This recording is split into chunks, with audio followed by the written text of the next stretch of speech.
ಸಿರಟಿಯ BJP ಶಾಸಕ doctor Chandru Lamani ಅವರ ಮೇಲಿನ ಲೋಕಾಯುಕ್ತ ದಾಳಿಯನ್ನು ಖಂಡಿಸಿ ಇವತ್ತು ಗದಗ ಜಿಲ್ಲೆಯ ಲಕ್ಷ್ಮೇಶ್ವರ ಪಟ್ಟಣದಲ್ಲಿ ಬಿಜೆಪಿ ಘಟಕದಿಂದ ಬೃಹತ್ ಪ್ರಮಾಣದಲ್ಲಿ ಪ್ರತಿಭಟನೆ ಮಾಡ್ತಾ ಇದ್ರೆ.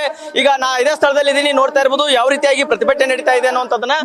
ಪ್ರಮುಖವಾಗಿ ಹೇಳ್ಬೇಕಂದ್ರೆ ಏನು ಚಂದ್ರು ಲಮಾಣಿ ಅವರ ಏನು ಲೋಕಾಯುಕ್ತ ದಾಳಿ ಇದು ಒಂದು ಪೂರ್ವ ನಿಯೋಜಿತ ಷಡ್ಯಂತ್ರ ಮತ್ತೆ ಪಿತೂರಿ ಅನ್ನುವಂತ ಆರೋಪ ಮಾಡಿ ಈ ಏನು ಬಿಜೆಪಿ ಘಟಕದಿಂದ ಸಾಕಷ್ಟು ಸುಮಾರು 8,000ಕ್ಕೂ ಹೆಚ್ಚು ಜನ ಕಾರ್ಯಕರ್ತರು ಇವತ್ತು ಈ ಒಂದು ಪ್ರತಿಭಟನೆಯಲ್ಲಿ ಭಾಗಿಯಾಗಿದ್ದಾರೆ. ಪ್ರಮುಖವಾಗಿ ಹೇಳ್ಬೇಕಂದ್ರೆ ಏನು ಲಕ್ಷ್ಮೇಶ್ವರದ ಸೋಮೇಶ್ವರ ದೇವಸ್ಥಾನದ ಏನು ತೇರಿನ ಆವರಣದಿಂದ ಏನು ಬಸ್ ಸ್ಟ್ಯಾಂಡ್ ವರೆಗೂ ಕೂಡ ಲಕ್ಷ್ಮೇಶ್ವರದ ಬಸ್ ಸ್ಟ್ಯಾಂಡ್ ವರೆಗೂ ಕೂಡ ಬೃಹತ್ ಪ್ರಮಾಣದಲ್ಲಿ ಒಂದು ರ್ಯಾಲಿ ಮಾಡುವುದರ ಮೂಲಕ ಜೊತೆಗೆ ಏನು ಈ ಒಂದು ರ್ಯಾಲಿ ಸಂದರ್ಭದಲ್ಲಿ ಟೈರ್ಗೆ ಬೆಂಕಿ ಹಚ್ಚುವಂತ ಒಂದು ಪ್ರಯತ್ನ ಕೂಡ ಮಾಡ್ತಾ ಇದ್ದಾರೆ.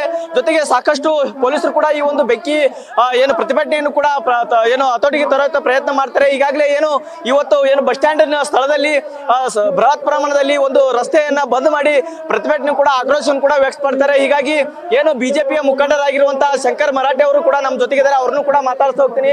ಸರ್, ಏನ್ ಇವತ್ತು ಪ್ರತಿಭಟನೆ ಮಾಡ್ತಾ ಇದ್ರಿ ಸರ್, ಏನ್ ಹೇಳ್ತೀರಿ? ನಮ್ಮ ಕ್ಷೇತ್ರದ ಶಾಸಕರಾದಂತಹ ಡಾಕ್ಟರ್ ಚಂದ್ರು ಲಮಾಣಿ ಅವರನ್ನ ಷಡ್ಯಂತ್ರದಿಂದ ಅವರನ್ನ ಬಂಧನಕ್ಕೊಳಗೆ ಮಾಡಿದಕ್ಕೆ ನಾವು ಇವತ್ತ ವಿರೋಧವನ್ನು ವ್ಯಕ್ತಪಡಿಸಿ ಯಾರ್ಯಾರು ಷಡ್ಯಂತ್ರ ಮಾಡಿದ್ದಾರೆ ಅವರಿಗೆ ನಾವು ಇವತ್ತ ನಮ್ಮ ಶಾಸಕರ ಶಕ್ತಿ ಏನಿದೆ ನಾವು ಶಕ್ತಿ ಪ್ರದರ್ಶನ ಮಾಡ್ತಾ ಇದೀವಿ. ಇಲ್ಲಿ ಬಂದಂತ ಎಲ್ಲ ಕಾರ್ಯಕರ್ತರು ಇರ್ಬೋದು, ಎಲ್ಲರೂ ಕೂಡ ಅಭಿಮಾನದಿಂದ ಬಂದಿದ್ದಾರೆ. ಯಾರಿಗೂ ಕೂಡ ನಾವು ಯಾರನ್ನ ಕೊಟ್ಟಿಲ್ಲ, ತಮ್ಮ ಸ್ವಂತ ಖರ್ಚು ಮಾಡ್ಕೊಂಡು ಅಷ್ಟು ಅಭಿಮಾನದಿಂದ ಬಂದಿದ್ದಾರೆ. ಅವರಿಗೆ ಇಷ್ಟ ಎಚ್ಚರಿಕೆ ಕೊಡ್ತೀನಿ, ವಿರೋಧಿಗಳಿಗೆ ಇಷ್ಟು ಅಭಿಮಾನಿ ಇರ್ತಕ್ಕಂಥ ಒಬ್ಬ ಒಳ್ಳೆ ನಿಷ್ಠಾವಂತ ಶಾಸಕನ ನೀವೇನು ಕುತಂತ್ರ ಮಾಡಿ ಇವತ್ತು ಅವರನ್ನ ಬಂಧನಕ್ಕೆ ಒಳಗಡೆ ಅವ್ರಿಗೆ ನೇರ ಎಚ್ಚರ ಕೊಡ್ತೀನಿ. ಕ್ಷೇತ್ರದ ಅಭಿವೃದ್ಧಿಗೆ ಇದೇ ಮುಖ್ಯ ಕಾರಣ ಅಂತ ಹೇಳಿಕ್ಕೆ ಇಷ್ಟಪಡ್ತೇನೆ.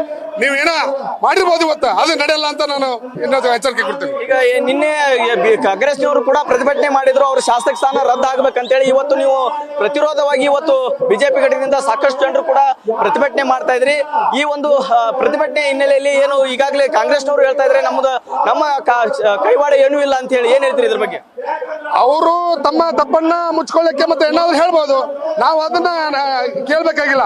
ನಿನ್ನೆ ಅವ್ರು ಕಾಂಗ್ರೆಸ್ ಎಷ್ಟು ಪ್ರತಿಭಟನೆ ಮಾಡಿದ್ರೆ 50ರಿಂದ 100 ಜನ ಇದ್ದಿದ್ದಿಲ್ಲ, ಅಷ್ಟೇ ಅರ್ಥ ಮಾಡ್ಕೋಬೇಕು ನಮ್ಮ ಶಾಸಕರ ಅಭಿವೃದ್ಧಿ ಕಾರ್ಯ ಯಾವ ರೀತಿ ಇದೆ ಅನ್ನೋದನ್ನ. ಈಗ ಜನ ನೋಡಿದ್ರೆ ಗೊತ್ತಾಗುತ್ತೆ, 8ರಿಂದ 10,000 ಜನ ಸ್ವಯಂ ಪ್ರೇರಿತ ಬಂದಾರ. ದಯವಿಟ್ಟು ಇನ್ನಾದರೂ ಕೂಡ ಕುತಂತ್ರ ರಾಜಕಾರಣವನ್ನ ಬಿಡಬೇಕು, ಅಭಿವೃದ್ಧಿಗೆ ಸಹಕಾರ ನೀಡಬೇಕಂತ ನಾನು ಅವ್ರಿಗೆ ವಿರೋಧಿಗಳ ಎಚ್ಚರಿಕೆ ಕೊಡ್ತೀನಿ. ಲೋಕಾಯುಕ್ತ ದಾಳಿ ಆಗಿದ್ದಲ್ಲ, ಏನ್ ಈ ಖುಲಾಸೆ ಆಗ್ತಾರಂತೀರಾ ಅಥವಾ ಏನು ಕೇಸ್ ಮುಕ್ತ ಆಗ್ತಾರೆ ಅಂತ ಏನ್ ಹೇಳ್ತೀರಿ? ಇಲ್ಲ, ನಾವು ಆತರ ಲೋಕಾಯುಕ್ತ ದಾಳಿ ಆಗಿರೋದು ಅದು ಸ್ವಯಂ ಸಂಸ್ಥೆ ಅದು ಮಾಡ್ಲಿ. ನಮ್ಮ ಶಾಸಕರು ತಪ್ಪು ಮಾಡಿದ್ರೆ ಅವ್ರಿಗೆ ಶಿಕ್ಷೆ ಆಗಲಿ. ಅವರು ನಾವು ಯಾವ್ದೋ ತಪ್ಪು ಮಾಡಿಲ್ಲ, ಅವರು ನಿಷ್ಕಳಂಕ ಮನುಷ್ಯರಾಗಿ ನಾವು ಹೊರಬರ್ತಾರೆ ಅಂತ ನಮ್ಗೆ ನಂಬಿಕೆ ಇದೆ. ಇಷ್ಟು ಏನು ಶಂಕರ್ ಮರಾಠೆ ಅವರ ಮಾತು. ಒಟ್ಟಾರೆ ಹೇಳ್ಬೇಕಂದ್ರೆ ಇವತ್ತು ಏನು ಕಾಂಗ್ರೆಸ್ನ ಷಡ್ಯಂತ್ರದಿಂದ ಲೋಕಾಯುಕ್ತ ದಾಳಿ ಒಳಗಾಗಿದೆ ಹೊರತಾಗಿ ಈ ಅವ್ರು ಏನೇ ದಾಳಿ ಮಾಡಿದ್ರು ಅಥವಾ ಏನೇ ಕುತಂತ್ರ ಮಾಡಿದ್ರು ಅವರು ಖುಲಾಸೆಯಿಂದ ಹೊರಗೆ ಬರ್ತಾರೆ ಅನ್ನೋ ಮಾತನ್ನ ಹೇಳ್ತಾ ಇದ್ದಾರೆ. Suresh Kadlimutti, news first, Gadag.